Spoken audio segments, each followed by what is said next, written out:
യേശുക്രിസ്തുവിൽ എത്രയും സ്നേഹം നിറഞ്ഞവരെ, പിശാച് ബാധിച്ച് സീറോ ഫിനിഷ്യൻ സ്ത്രീയുടെ മകളെ സുഖപ്പെടുത്തുന്നതാണ് ഇന്നത്തെ സുവിശേഷ ഭാഗം. ഇത് ക്രിസ്തു പ്രവർത്തിച്ച അത്ഭുതങ്ങളിൽ ഏറ്റവും പ്രധാനപ്പെട്ട ഒരു അത്ഭുതമാണ്. ഇവിടെ ഈ അത്ഭുതത്തിന് കാരണമായ സീറോ ഫിനിഷ്യൻ സ്ത്രീയുടെ വിശ്വാസത്തെക്കുറിച്ചാണ് നാം ഇന്ന് ചിന്തിക്കുന്നത്. ആ സ്ത്രീയെക്കുറിച്ച് ഇന്നത്തെ സുവിശേഷം പറയുന്നത് ഇപ്രകാരമാണ്: ക്രിസ്തുവിനെ കുറിച്ച് കേട്ട് അവൾ അവൻ്റെ അടുക്കൽ എത്തിച്ചേർന്നു എന്നുള്ളതാണ്. ക്രിസ്തുവിനെ നേരിട്ട് കാണുകയോ അവൻ പറഞ്ഞ കാര്യങ്ങൾ നേരിട്ട് ശ്രവിക്കുകയോ അവൻ്റെ അത്ഭുതങ്ങൾ നേരിട്ട് അനുഭവിക്കുകയോ ചെയ്തിട്ടല്ല ഈ സ്ത്രീ യേശുവിൻ്റെ അടുക്കൽ എത്തിച്ചേരുന്നത്.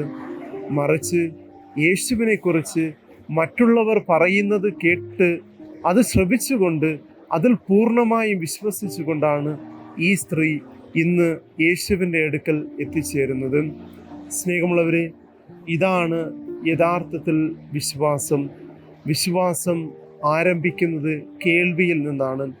അതുകൊണ്ടാണ് വിശുദ്ധ പൗലോസ് അപ്പോസ്തലൻ റോമാക്കാർക്ക് എഴുതിയ ലേഖനം 10-ാം അധ്യായം 17-ാം വാക്യത്തിൽ ഇപ്രകാരം പറഞ്ഞു വയ്ക്കുന്നത്: വിശ്വാസം കേൾവിയിൽ നിന്നും, കേൾവി ക്രിസ്തുവിനെ കുറിച്ചുള്ള പ്രസംഗത്തിൽ നിന്നുമാണ്. നാം കാണുകയും അനുഭവിക്കുകയും ചെയ്യുന്നതല്ല യഥാർത്ഥത്തിൽ വിശ്വാസം.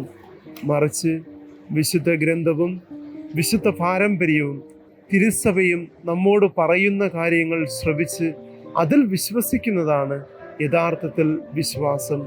അപ്രകാരം നാം ഈ വിശുദ്ധ ഗ്രന്ഥവും വിശുദ്ധ പാരമ്പര്യവും സഭയുമൊക്കെ പറയുന്ന കാര്യങ്ങൾ വിശ്വസിക്കുമ്പോഴാണ് യഥാർത്ഥത്തിൽ നമുക്ക് അവ കാണുവാനും അനുഭവിച്ചറിയുവാനും സാധിക്കുന്നത്.